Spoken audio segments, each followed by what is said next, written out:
Hey everybody, it's me, and I just wanted to drop in to do another podcast about the topic I talked about Saturday. I meant to do one on yesterday, but things happened, but frankly I forgot. And I have to remember tonight, so let's talk about sports and entertainment in the era of COVID-19, coronavirus, whatever you want to call it. Well, we got some very bad news today. Furman University is dropping their baseball program. And there are other universities around that are doing the exact same thing. And what my biggest fear is that a lot of colleges and universities are going to drop some athletic programs that are very worthwhile, not just athletic programs, but academic programs as well. But since we're mainly focusing on sports here, let's also remember that a lot of arts and theater programs and whatnot will be dropped as well. That's a really big concern for a lot of people. As tax revenues have plummeted, people are staying home. People aren't going out to buy stuff as much. People, even with restaurants opening, it's my theory in North Carolina by this Friday we're going to have restaurants open again here, and it's just a matter of time, and I think that it's going to happen. Getting to sports first. NASCAR started up again this past weekend. They're going to be racing like 2 races a week or something like that, I think, or at least enough to catch up.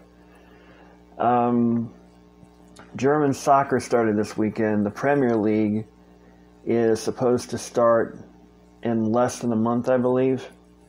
And other sporting organizations are going to be starting up soon. The Korean Baseball League, I think, is in their 3rd week. So far, it looks okay, although there has been a spike of cases in South Korea lately. I don't know if that means it's going to be affecting them or not, but we're going to have to keep an eye on that.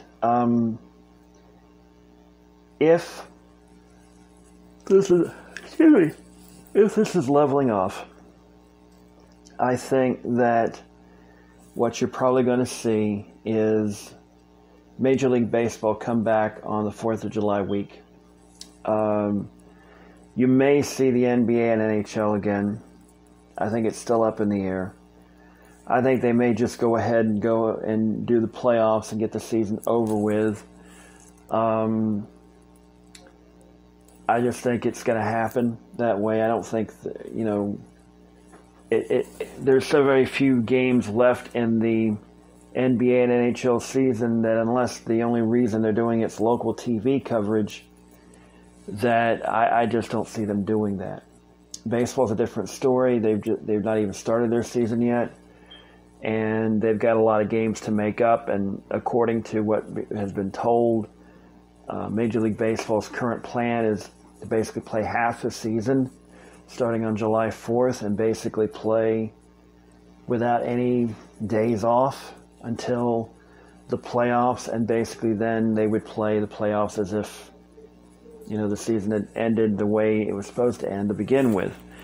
I just don't think that's going to be feasible, because I think we may get a second wave out of this. I really think the fall could be the big telling part of all of this. But let's just assume for a moment that it's not going to happen just yet. We're going to be able to at least get through this year. I don't think we're going to see college football this fall, or at least not starting off on Labor Day weekend. I think the earliest we may see it's October, and it'll be a very abbreviated schedule, purely conference games. We may not even see conference championships. It may just be a particular, set schedule and whatnot. It's going to be a very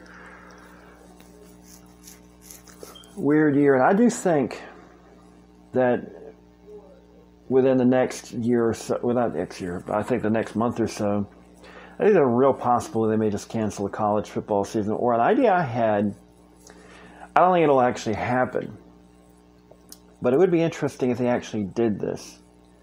would be to have the college football season in the spring.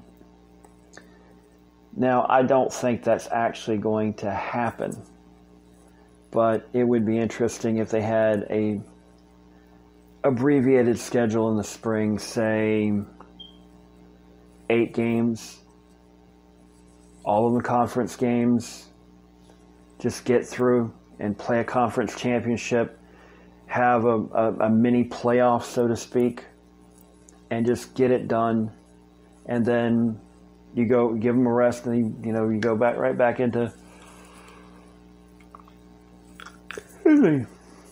Sorry, I start a podcast and I start yawning. I hadn't yawned until right now. All right, so I think college football is in trouble. I don't think it's going to. I think the odds of it actually coming to pass this season are very long indeed. College basketball, I think it could start, but I think it'll start late. I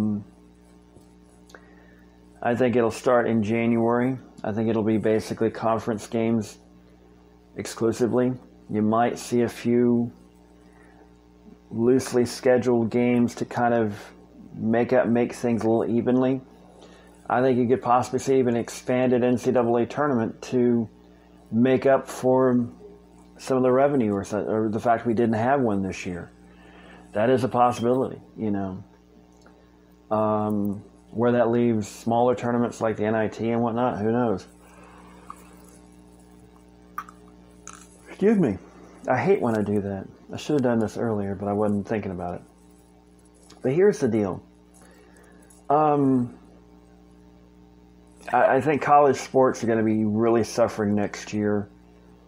Like I said, there's already been universities breaking, ending programs and whatnot. I think it's going to get even worse. I think you might see some small colleges start deciding that football is no longer for them.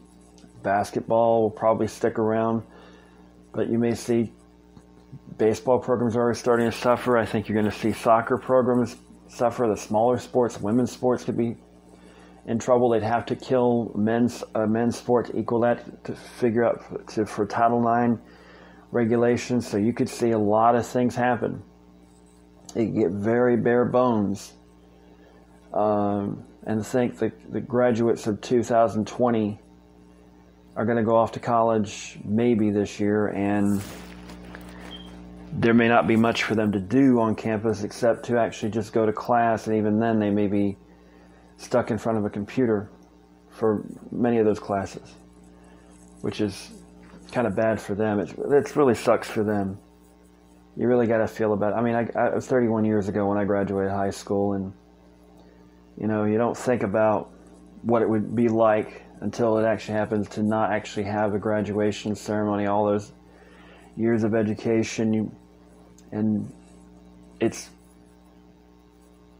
gone because of this virus. You can't walk across the stage and all that. There are a lot of places that are trying their best to make it where they can actually have it. But the truth of the matter is it's not the same thing, as we all know, and it just sucks to be in their position. But college, that's going to be hard this year. I really don't know how many of these colleges are going to open up in the fall with this specter hanging over them. 2 months from now could be a totally different story. We could either be in the midst of a second wave and everything I've talked about right now is completely, or things could be a whole lot better. There may be a vaccine. Stranger things have happened. But right now, sports are in a lot of trouble. I think we just lost the connection. Yeah, here we go. Well, I was just rehashing some stuff about college basketball. But let me go into the entertainment industry right quick. Movie theaters are in serious trouble. It would not surprise me one bit if by the end of this crisis you see a lot of movie theaters close up. It wouldn't surprise me if the one we have here in Rutherford County closes up. I just think that people are going to be so used to streaming movies on their TV, and the movie studios are going to realize, hey, we can make money that way, cut out the middleman. People are going to stay home anyway. That I think the only salvation for the movie theater business is to go back into drive-in theaters and do it very quickly. You know, you're going to have to be innovative. If I were the guy owning Retro Cinema in Forest City, I would try and rent a field, rent a big screen, rent a big projector, and put movies out there and have a makeshift drive-in theater and get something done, because, you know, right now his business has not been operating for 2 months. Now, with what's coming up on Friday when Phase 2 is supposed to start, I think it will. I don't see Governor Cooper not signing on to start Phase 2 this Friday. It just seems to me that with all the political pressure he's under, actually open things up. I think he'll do it. I think it's going to be a very cautious approach to do it, but I think it's going to happen. And I think businesses will be very cautious about it because they don't want to get sued. So this is a make or break time for movie theaters. Are they going to abide by the social distancing and do what they can, or are they going to run the risk of getting shut down by ignoring those rules and regulations? And I think that's a very important thing to watch out for, because it could really, really blow up in their faces if they're not careful. But movie productions aren't going on, as we all know. We're also seeing television productions ground to a halt too. And that could be a big problem if this continues on for a long period of time, because there's a lot of stuff coming out right now, but say 6 months from now, a year from now, when you're expecting the new blockbuster movies, when you're expecting the new hot TV series to come out and it's not there, those streaming services are going to be hurting. NBC's about to launch theirs with Peacock. I think you may see others come along. I think Warner Brothers is possibly going to do their own. So it remains to be seen what we see there. So it's just a matter of time to see what happens with that. I think movie and TV production will be back to normal rather quickly. It'll be very, very limited crews, which means the big money blockbusters may not be around for a couple of years. I just don't see it happening, because you need a lot of people to do with all those effects and such. So I think you're going to see a lot of animation. I think you're going to see a lot of very independent, very small crew, very, I guess you could say, for lack of a better term, Gonzo-style productions and whatnot. So I think you're going to see that happening. You're going to see a lot of innovation, a lot of cost-saving productions to try and make it through until the economy turns around, because it's not looking good, folks. It is not looking good. So, yeah, the realities are there, and it is not looking good for anybody in any entertainment industry and whatnot. So, but there is always a silver lining, I should say, a light at the end of the tunnel. I think that when this is over with, we're going to enjoy things more. I think the sports leagues will take their fans more seriously. I think you're going to see ticket prices reduced, because it's going to be hard for people to actually get into the stadium. I think that's coming. I think you're going to see salaries and, leagues have to basically cut back, and to get fans back into the stadium, they're going to have to cut prices, I'm sure. It's law of supply and demand. And it's going to happen that way. Well, I'm going to cut it short tonight because I'm about getting tired, and I probably should have done this earlier, but there's always tomorrow. We may expand on this again tomorrow or whatever, do something else tomorrow. I'm not sure. I may not even do a podcast tomorrow. So that's it for me. I hope you guys have a great night. And as we always like to say here, good night, good luck, and may the good news be yours.